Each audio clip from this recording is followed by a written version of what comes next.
அசுரரை வென்ற இடம் அது தேவரை காத்த இடம்.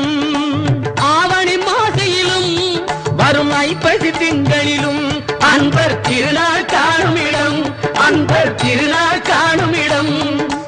அசுரரை வென்ற இடம் அது தேவரை காத்த இடம். ஆவணி மாசையிலும் வரும் ஐப்பசி திங்களிலும் அன்பர் திருநாள் காணும் இடம், அன்பர் திருநாள் காணும் இடம்.